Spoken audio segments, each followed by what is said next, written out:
Okay, I want you to imagine a civilization so advanced it almost sounds like science fiction, not ancient history. We're talking about a society that was building these incredible, modern-feeling cities while most of the world was, well, still figuring things out. You know, when you think of ancient history, what's the first thing that pops into your head? Probably the pyramids, right? Well, the story we're diving in today, it starts even before those amazing structures were built. And yeah, way before the Roman Empire was even a glimmer in anyone's eye. This other society was already out there, thriving, and doing things that, honestly, still baffle historians today. This wasn't just another ancient culture. No way. This was a civilization that had somehow mastered ideas about city living that we're still trying to perfect. And the wildest part? It's all wrapped up in this massive enigma.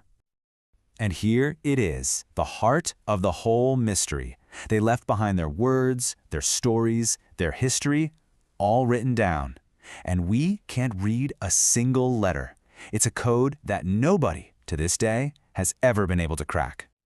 All right, so let's start with what we do know. And what we know is that they were, and I don't say this lightly, the world's first true urban geniuses. Just look at this list for a second. It reads like the planning document for a modern suburb, not a city from 4,000 years ago. Grid-style roads, advanced plumbing, even standardized weights to make sure trade was fair. I mean, this level of planning was just unheard of back then. And let's just put that into perspective. This wasn't a few hundred years ago. This was 4,000 years in the past. The engineering they were pulling off was so far ahead of its time, it's honestly hard to believe. Take, for instance, the Great Bath at Mohenjo Daro. This thing wasn't just a big pool. It was a marvel of hydraulic engineering. But more than that, it shows you what they valued. Community, hygiene, maybe even some kind of public ritual. It was a space for everyone. So their building skills were next level. But get this, their entire social structure seems to have been totally unique too. If their cities were modern, their philosophy was revolutionary. It really looks like they chose trade over terror, cooperation over conflict. And you can really see this when you compare them to other ancient empires. While everyone else was busy building massive monuments to glorify kings and gods, the Indus Valley Civilization was investing in infrastructure for its people. Public baths, freshwater wells, their priority was a good quality of life for everybody. And here's what's truly astonishing. In the ruins of their huge cities, archaeologists have found almost no weapons. There are no signs of major battles, no giant defensive walls for armies, no evidence of violent takeovers. All the signs point to a remarkably peaceful society. So instead of conquering, what did they do? They traded. Their goods have been found thousands of miles away, which tells us they were a major hub in the ancient world's economy. They built an empire, but it was an empire of commerce, not conquest. But for all their peaceful, advanced ways, they hold one of history's greatest secrets. They left behind all these clues in their unique writing, but it's a puzzle we just can't seem to solve. Let that sink in for a moment. We've cracked Egyptian hieroglyphs, we can read Mesopotamian cuneiform, but the Indus script, it's a complete blank. Their stories, their laws, their beliefs, they're all locked away behind a code we just can't break. So, why is this so hard? Well, there are two main reasons. First, the samples of writing we have are incredibly short, usually just a handful of symbols on a small seal. There's not much to work with.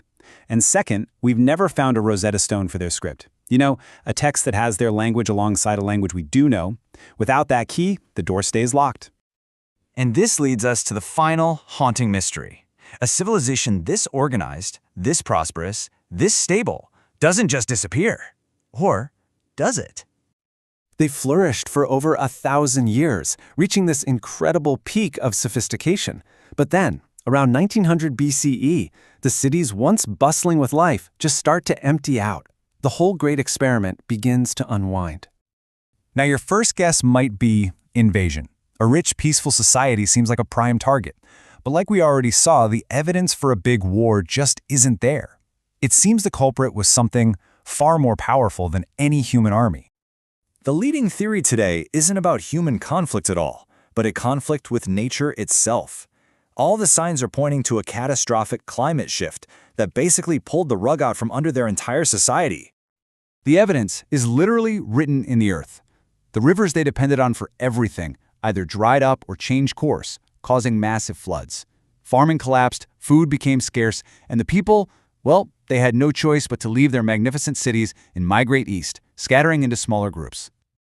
So when you look back, their legacy is just staggering. They were the world's first true urban planners, the earliest masters of public health and sanitation, and they proved that a huge society could be built on peace and trade, not war. They were a quiet revolution in human history, a civilization that laid the groundwork for so much of what came later, only to fade away, leaving behind these perfect ghost towns and a language we can no longer hear. And that's what the story of the Indus Valley really leaves us with, this profound question. It's not just about some lost city.